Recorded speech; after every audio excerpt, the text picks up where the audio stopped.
Hey, everybody. Welcome back to the Golf Podcast. This is episode number 215. I'm Frank. As always, I've got Mike here with me. And today we're going to talk about how you guys can score better by avoiding the big mistakes. It's a great topic. It's one that I'm excited about. It's one that I've kind of come across in my own just research, just trying to feel like, how am I going to get a little bit better this season? And so it's just kind of, when I first started diving into it, I immediately started texting Mike. I'm like, Mike, I got something I got to talk about on this show because it makes a lot of sense to me. And just the way that I've heard this put just kind of really rang a lot of bells. So I'm really excited to talk about that. Also, we've got kind of a great tie-in. We've got one article that I want to talk a little bit about because, like I said, it ties in perfectly. One of our writers, Eric Benzenberg, who always does an excellent job breaking down some really sometimes specifically and very detailed, whether it be concepts or equipment. He breaks that down on Golficity so well, and just the perfect timing. He talks about this idea that it's possible that a lot of us, our obsession, he calls it, with distance is starting to hold us back. And that was largely prompted by some of the responses we had from our Epic versus our Rogue review, which we talked a lot about. We covered it on live. We talked about it on the show. So I won't dive too far into that, but that you can view that on our YouTube channel. And in general, that's this culture where we're getting so obsessed with distance. And Eric makes some great points about that could possibly be holding you back because there's other things to focus on. We're going to dive more into that, how it relates to today's topic in a second. But Mike, I just want to talk about in general some of the stuff we've got coming up because there is you and I have entire meetings now just to go through our calendar. I know. It's crazy, but there's so much great stuff coming up. And I think it's also because we're kind of trying to pack it in because it's just been it's taken so long to get warm. So you're looking for that? We're recording this. It's April 18th. It snowed here again yesterday. I'm so sick of saying that. But and when it does get a little bit warm, it got a little warm here on Saturday, and the tee times everywhere were booked solid because everybody tried to get out there. But we've got the things on the book. We're going to get out there. And one of the things we've got coming up, this par 3 challenge, I can't wait for that. That's going to be a lot of fun. We're going to be doing that at my home course. I've been playing here forever. In the past 2 years, they've redid the course. They extended it. And as part of that, they took some of the holes that they did away with. They had this big space in the middle and they made this really awesome, really challenging par 3 course. So we're gonna have fun with that. We're gonna be shooting some more of those commercials. That was, that kind of like fun side of it that we got to do for leading up to Bay Hill. And I know a lot of you guys request us do more of those because, just like these really quick, short, 30-second fun little ad lib clips that we did. I'm looking forward to that. But then we've got some other big stuff. We've talked about this before. We've been incredibly excited working with Titleist.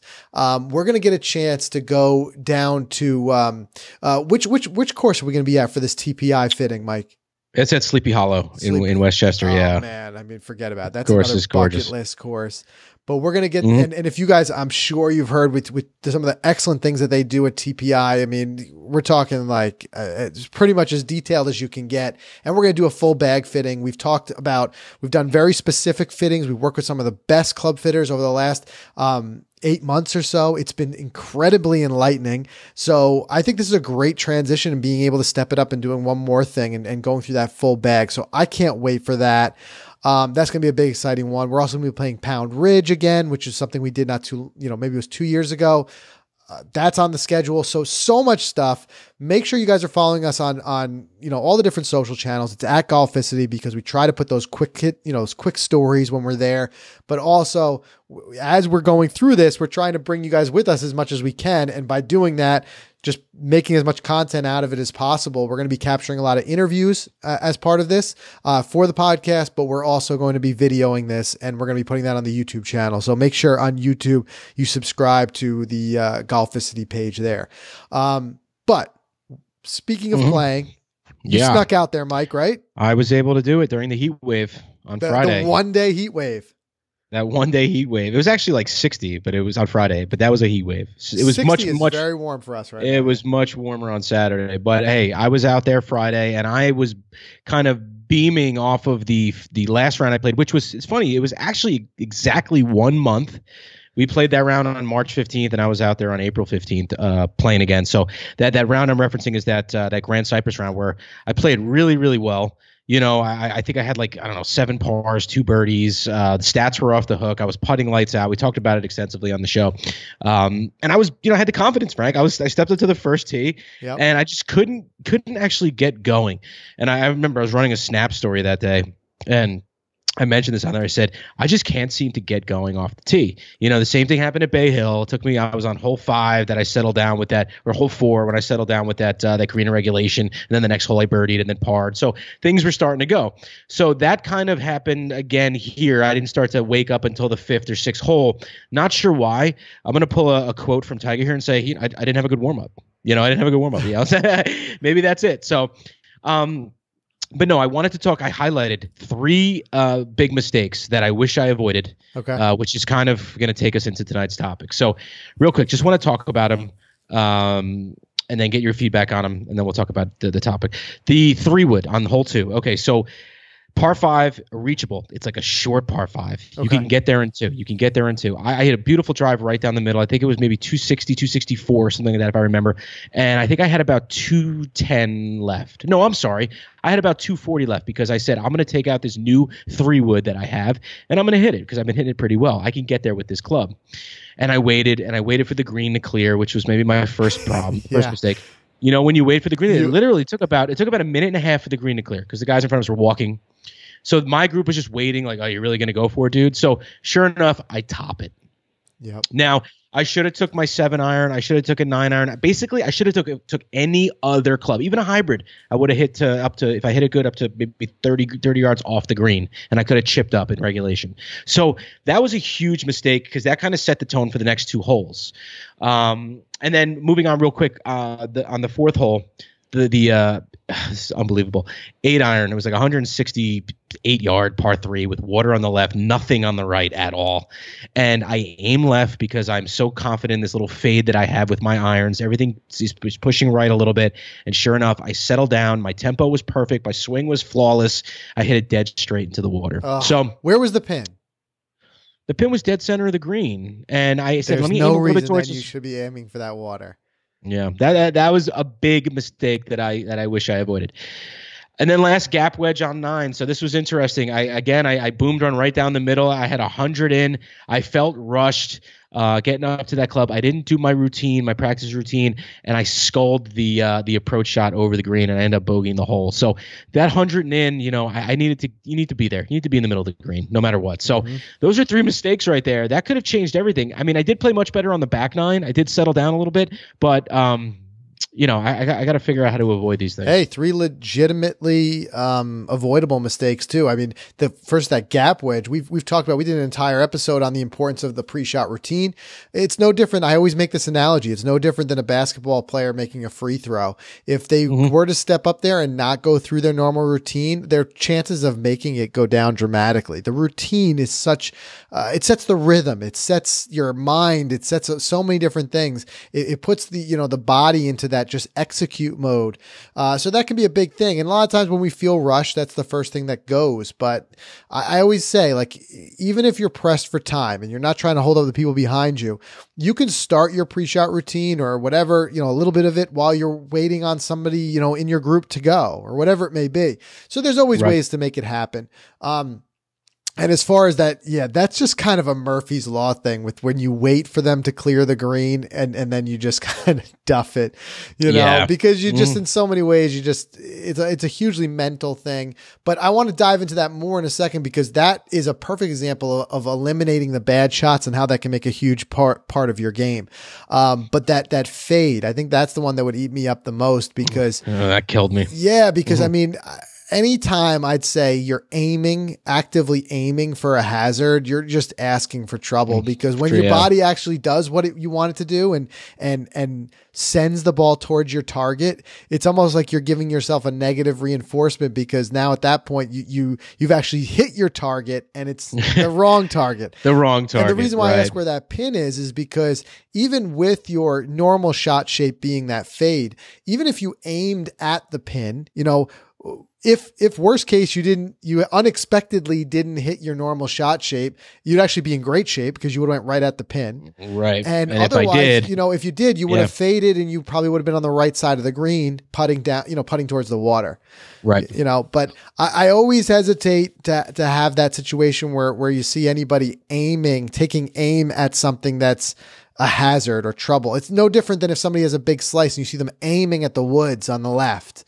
It's like, you're flirting with disaster there. I'd rather see you aim for the left side of the fairway, and then in worst case, you end up on the right rough.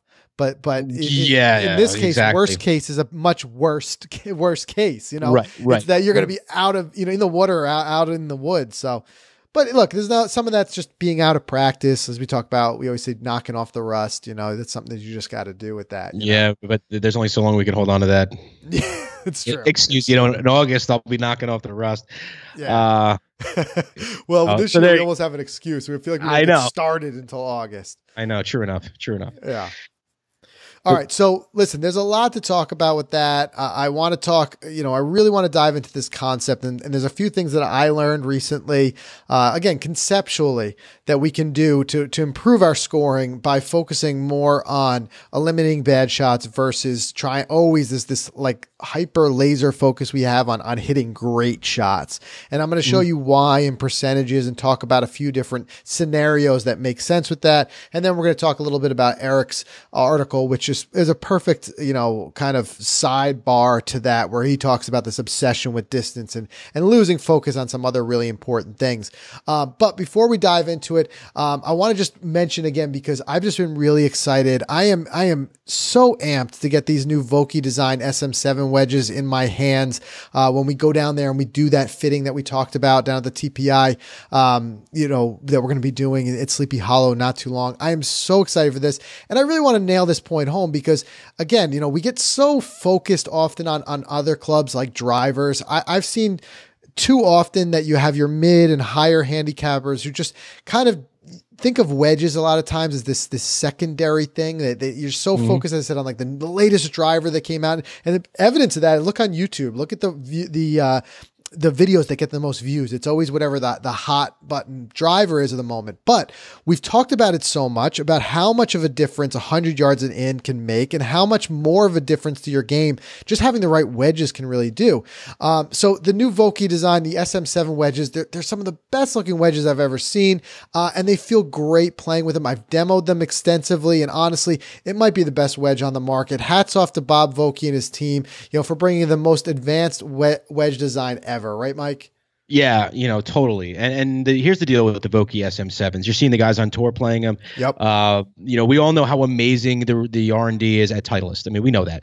We don't have to explain that. Titleist provides tour validated technology, which offers all of us golfers complete confidence. Here we go, from 100 yards and in. I just talked about that big mistake I made.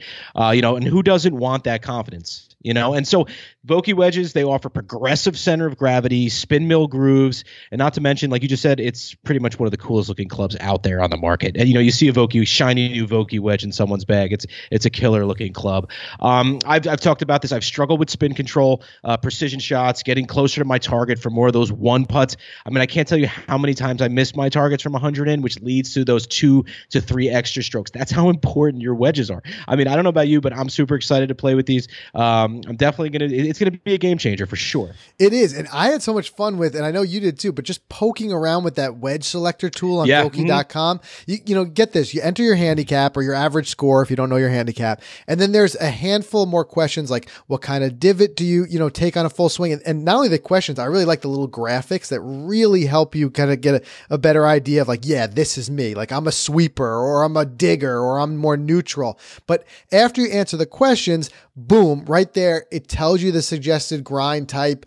It really takes a lot of that guesswork out that I think really is what kind of intimidates a lot of people when it comes to selecting wedges. They're not quite sure when you hear things like grind and bounce and stuff like that. But I know, Mike, you took the test, right?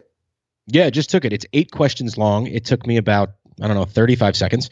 Basically, it spit out the exact degree loft wedges that I play now. So it kind of picked up based on those questions of what my game is like. And then the cool thing, it told me what grinds, the type of grinds I should play for my Voki wedges. So I believe that the gap, the pitch, and the 56 were all F grinds. Yes, F grinds, and then the 60 degree was something different. I have the printout over here. But I thought that was really neat. I mean, I know the guys at the TPI are going to tell us the same. We're going to go through the same thing. But the fact that we all can do this right at our computer, it's really cool. And for free, yeah. So if we're just for the heck of it, give it a try.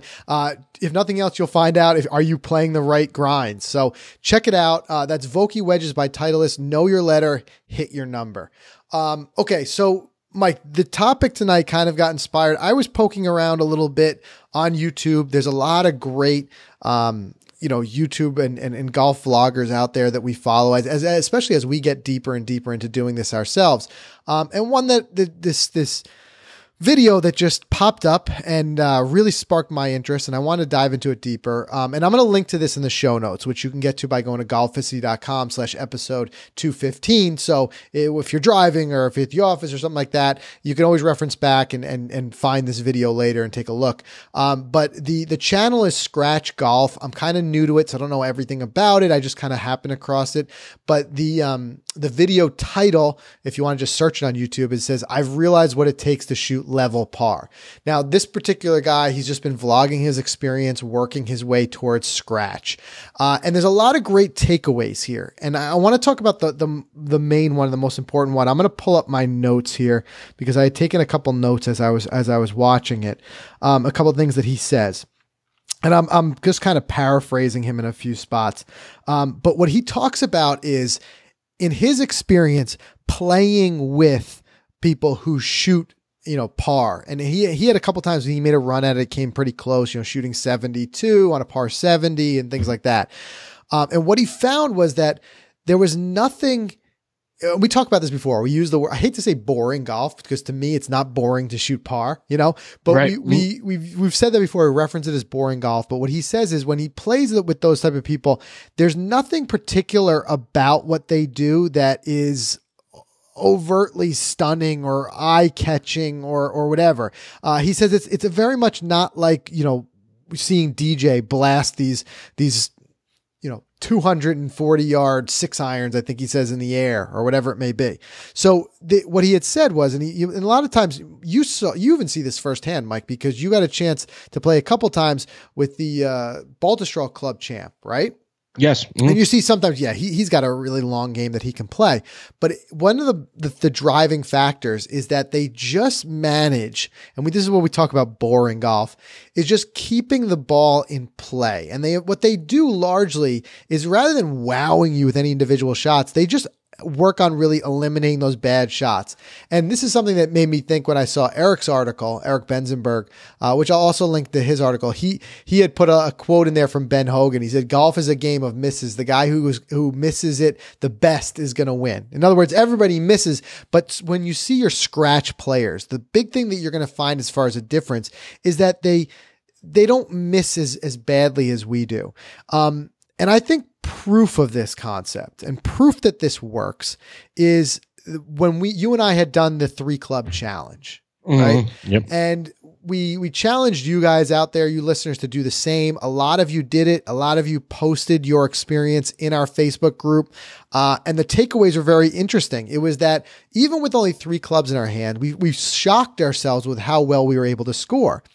And a big part of that was because we were often, by the clubs that we selected are often the clubs that we're most confident in, but they're also clubs that we tend to usually hit well, and not big distance club, but just clubs that were like a 7-iron. We're just relying on just moving that 7-iron down the fairway.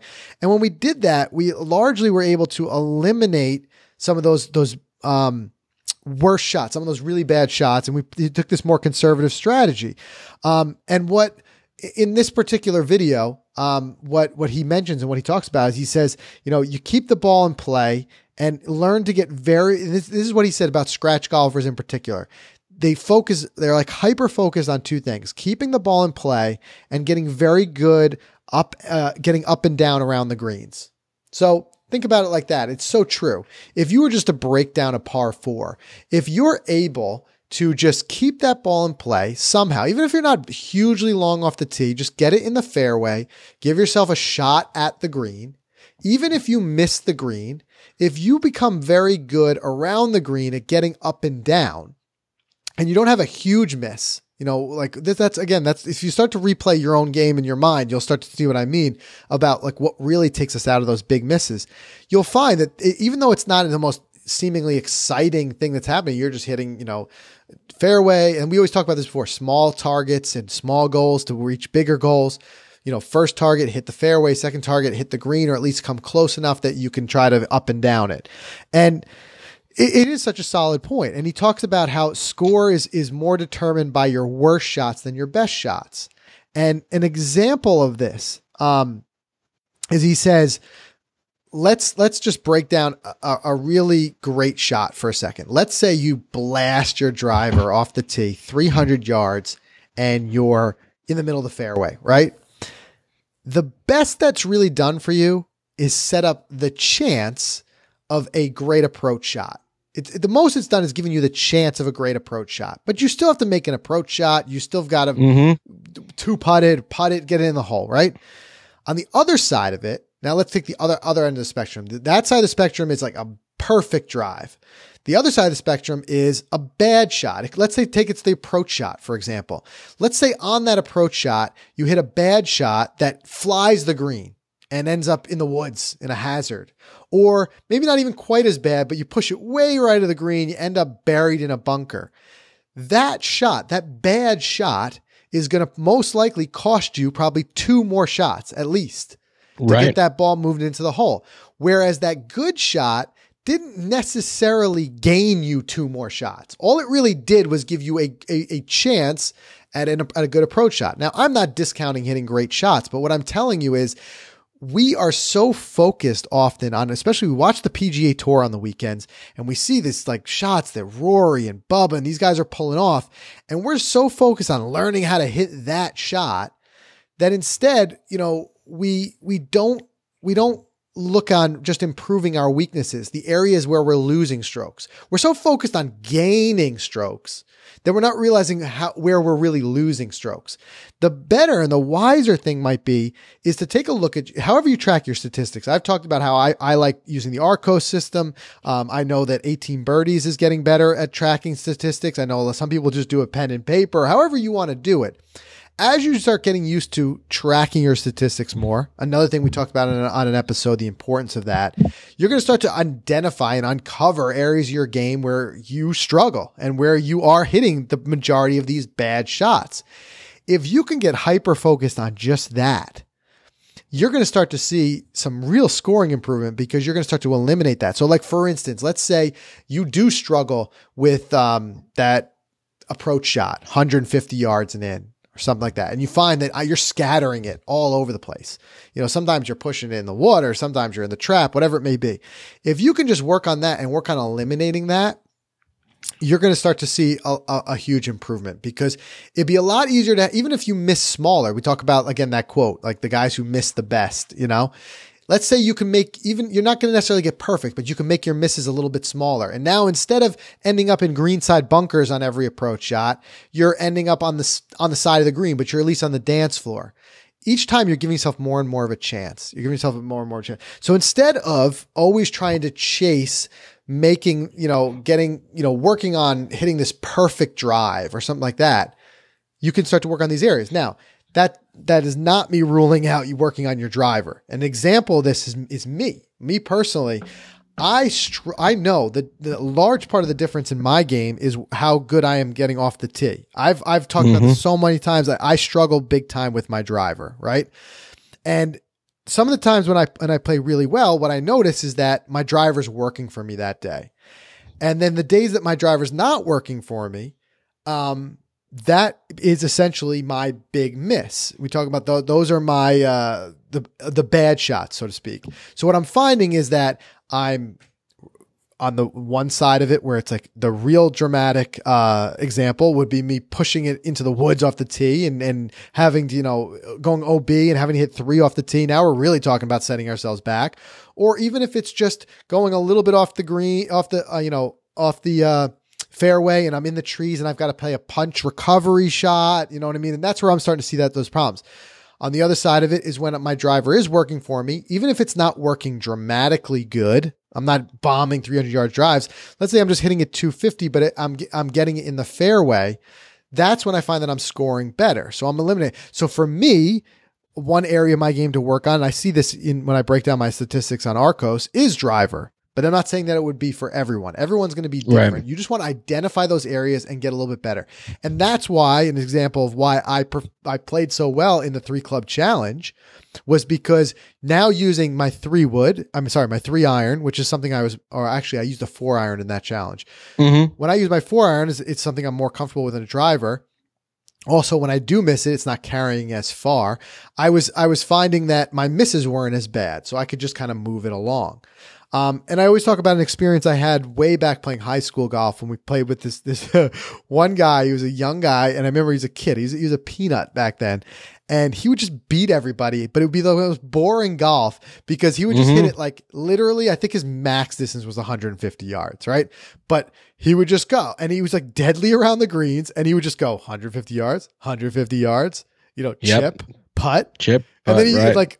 He'd be hitting 2 shots before you even get to your ball, but then he's carding a lower, score on the hole, and he's crazy. The one who's walking away laughing, So it just shows you. But I'm not telling everybody out there, and the one thing I wanted to dispel, I'm not telling everyone to get hyper conservative and only use your 7-iron and weave your way around.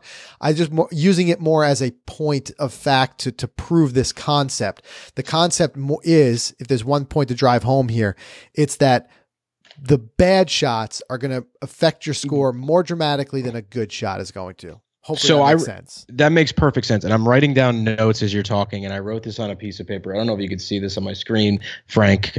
Not everyone out there. And then fix it. Yep. Exactly. Right. So I wrote that down. Not tonight. I wrote this down a couple of days ago because it kind of inspired me for a quick article idea. But it seems like Eric kind of took it and ran with it. But I was going to put my own spin on it based on what happened to me on Friday. And you nailed it, man. You pretty much nailed it. My 150, 100-yard game, I don't have the confidence in that game. So instead of me going to the range and just hitting a bucket of balls with my driver, I'm just going to put that away. I'm just going to work on that. I'm going to find a course, and this is the problem for me. I need to find a driving range that's grass. You have one of those, right? Yep. Yeah, turf mats don't cut it for me. I'm a scratch golfer on the turf mat range. I will hit 100 yards every single time right next to the flag on a mat. But you put me out there with real live dirt and real ground, it's a whole different ballgame. And what does that tell you? What does it tell me? It tells you that you're if the dirt is the only thing that's making the difference, then you're most likely reaching the bottom of your swing just behind the ball. Yes. So I'm a digger. You're a digger, right? Yeah. So with the mat, it's not going to be as bad because the mat, it's going to bounce. You're not going to lose as much speed, and you're going to still make contact. Versus with the turf, it's going to slow that thing down dramatically. So I would say there, a big focus is balance. If you are not perfectly balanced in your feet, if you're just a little bit more of your weight shifted towards your right side, that's often, at least for me, that's why I end up bottoming out behind the ball. Okay, so perfect. So you just dissected it for me. So I should go focus on balance. All right, I pick up on my game, focus on balance, work on those shots because the drives are no problem. They get out there 250, 260, 270. They find the middle of the fairway. That's all great and good, but I hate walking back to my cart, putting the club in the bag and saying it's disappointing to waste a good drive like that. I say that a lot. It is disappointing. And that's something I want to demoralizing too. Yeah, you waste those good shots. You can't be 125 out, 150 out, and walk off with bogey, double bogey. You have to stick those greens. And you know what? I love this idea. I love the idea of finding out what's wrong with your game and then honing in on it and fixing it. Yeah, and that's the thing. It's something that unfortunately goes under the radar for so many newer golfers, but it's a concept that's been around forever. I mean, any golf coach, this is what they're gonna start with a few things. They're gonna start working on your fundamentals, but then after that, they're gonna start to identify areas of your game that need improvement and work on them.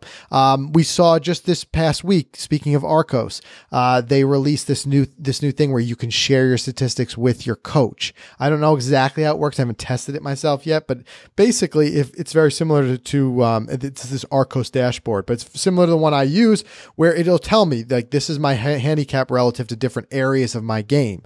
And I'll see different areas where I'm struggling. For me, it's driver and usually, bunker shots around the green.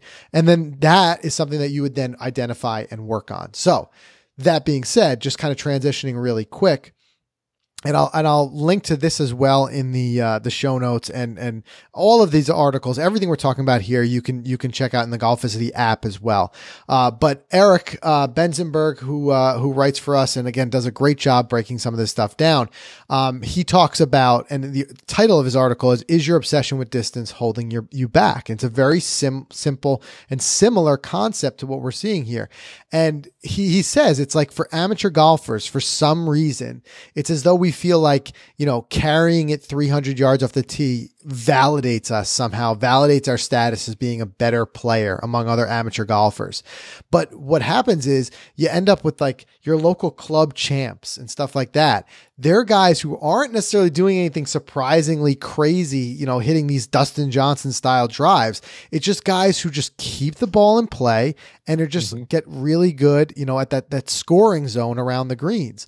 And he talks a little bit about, again, a lot of this being prompted by you and I. We had that new video with the Rogue versus the Epic, and the whole point of the video was really because so many people have already reviewed the two clubs, and there's so much information out there. We feel like why duplicate that? The point of the video was really for us to show you guys that newer is not always better, and different clubs, fit different golfers, and that whole concept.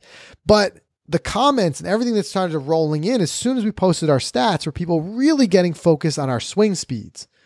And we're, and that's where, Eric jumped in and he said, like, this is what we're talking about. We get so laser focused on that we don't, see other parts of the game. And he even broke down some of the PGA Tour stats and that's where swing speed. And we were even surprised when we talked to the fitter, right? Yep. He sees you swinging 110 mile an hour, right? And he says, yeah, most guys on tour don't swing that fast. And we're looking at these guys and like, whoa, the tour average is still over 300 yards with their drives, but these guys are working on amazing quality of strike, and that's what we talked about, the smash factor being the quality of strike, but there's all different types of things like that go into that, like angle of attack and stuff like that. But it's dispersion also that becomes a huge part of it. And what I like, what Eric mentions, and he talks about, like, anybody can kind of do this. You can just take a look at how you're striking the ball on the club face. There's face tape that you can put on it, or some guys just spray it with, whatever it may be, just a little like powder or something so you can see it. And then I've seen graphics before when you see guys moving down the spectrum from really high handicappers to low handicappers, you start to see that the strikes and the ball marks on the club face is getting more and more just in a concentrated center point rather than being all over the face. So he talks about the idea of really trying to work on dispersion, more than anything. And especially, I think this relates largely to driver, where we see so many people like always chasing another 2-3 yards. This one's a little bit longer. I've largely switched my focus with any club that I select and get fitted for or work into my bag. I'm much more concerned with, all right, what's the dispersion on this? Because I know, and it's a great point that Eric makes there, just by tightening your dispersion up a little bit by a couple yards is going to do a lot more than you stretching your distance out another 2 or 3 yards, right? Because that's the eliminating the bad shots. That's that dispersion where it's just go all over the place. And, he talks about it and he says about lowering your scores, your handicap. He says, ironically enough, the best way to do that is to play boring golf. Again, the word we use, boring golf. And I think we need to find a more creative label for this, so guys will actually want to pursue it. I think when you're boring golf, guys like, I'm out here to have fun. I don't want to play boring golf. I want to blast it. But my counterpoint to that is like, how much fun do you have when you walk into that clubhouse, with a 72 on the card, right? So that's the big thing. So, but more so when we say boring golf, we're talking about consistent, low risk, high success shots. If anybody out there has a better label for this that we can start using it, post it in the Facebook group, because I think we can we could do this. We can relabel this something that we all want to achieve. But definitely. It does mean keeping your ego in check. It means not constantly working on hitting these shots that you see the guys make on TV, whether it be the big bombing drives or these big, great, amazing, like high fades that they're hitting. If instead you just work on just making each day, like focus on making your misses a little bit less bad, you're going to see that that's going to really do wonders wonders for your score. So, yeah, and I want to an just important throw point to make. Yeah, for sure. And you just mentioned what's another way we could describe that. Some people call it old man golf, and we kind of bust your old man about it. Him being my uncle. But hey, there's an old man golf's game that I would love. That he's shooting low 70s in his 60s. It's phenomenal. So old man golf is for me. I'll take it this season if I could find it. And he still manages to outdrive me. So yeah, I'll give there him you that go. too. But he plays smart golf. He knows his way around the course. Sure. I think and that's the thing you get in general from playing with anybody who's more veteran to the game. You start to see that they play much smarter golf. But yeah, see, look at all these things that we've got for it. Boring golf, old man golf. We got to rebrand it. It's got to be rebranded. I think it's going to be like maybe smart golf, maybe smooth I don't know. golf, chill golf. Yeah, I don't something. know. We'll find a Smart good name golf. for it. I like smart golf.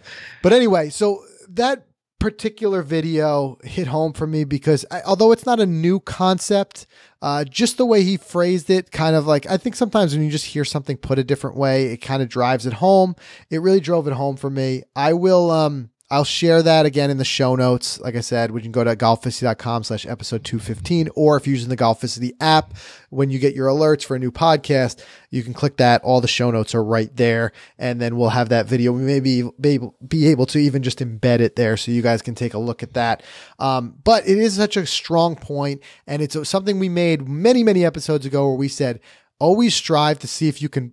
I know it's tough sometimes to lose when you're playing. Yeah. But see if you can get paired up with people better than you and learn from them. And if you can get paired up with someone who's a scratch golfer, watch them. Sure, there's going to be certain parts of their game that are just, it's really, they can hit some great shots. But in general, sometimes it's nothing too earth-shattering that they're doing. It's just that they're not missing like we miss. They're not having to play that constant recovery game, that constant punching it out from because you're blocked out where you are. Don't forget, these course designers are smart. They put bunkers and trees and hazards in landing zones where you're going to go and you're penalized for not hitting, your targets. So that's where, as you can get better at hitting your targets and not, having that dispersion and varying off course where you now have to constantly be recovering, you're going to see huge improvements in your score.